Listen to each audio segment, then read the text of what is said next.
So what's all the fuss about? In November 2022, an artificial intelligence chatbot was released to the public.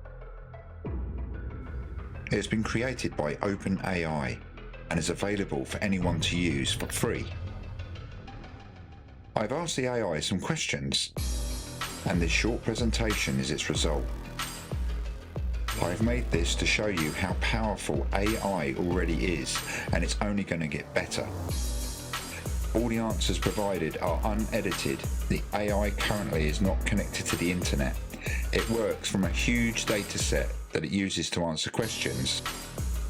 The only communication it has outside of its black box is answers posed by people and its answers being returned.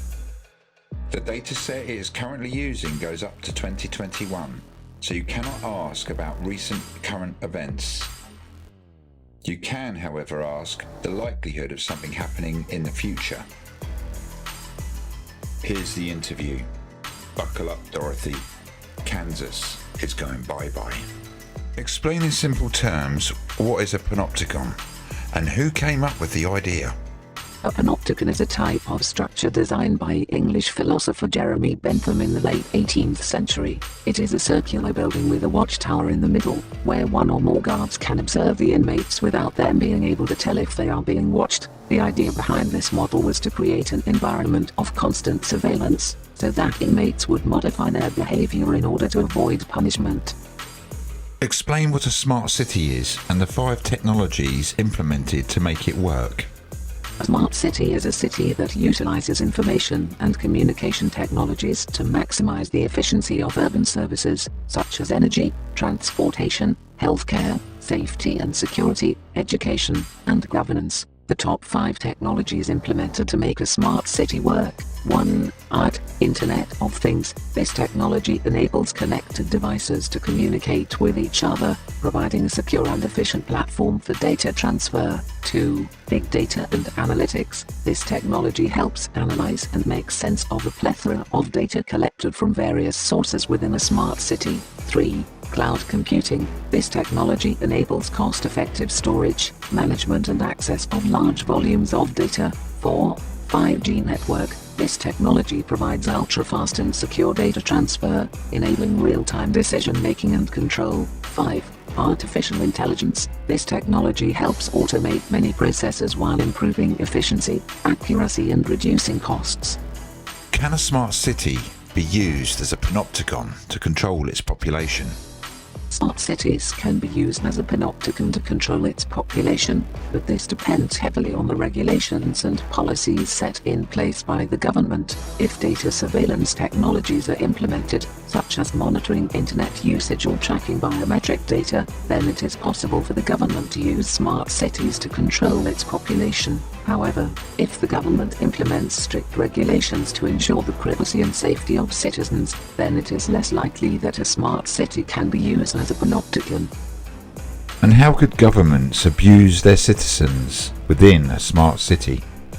Governments could use smart city technology to surveil and track citizens in order to control their movements and access to resources, or leverage data collected from networks of sensors and other digital systems to punish citizens unfairly. They could also use the data generated to discriminate in decision-making processes, such as using AI-driven algorithms to target certain groups or individuals. Additionally, they could create regulations that are difficult or impossible to follow or have an oppressive or heavy-handed view of dissent and protest.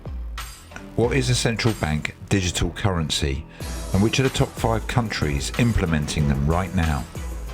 A central bank digital currency, CBDC, is a digital asset issued by a central bank and backed by reserves. The top 5 countries implementing CBDCs right now are the United States, China, Singapore, Japan, and the United Kingdom.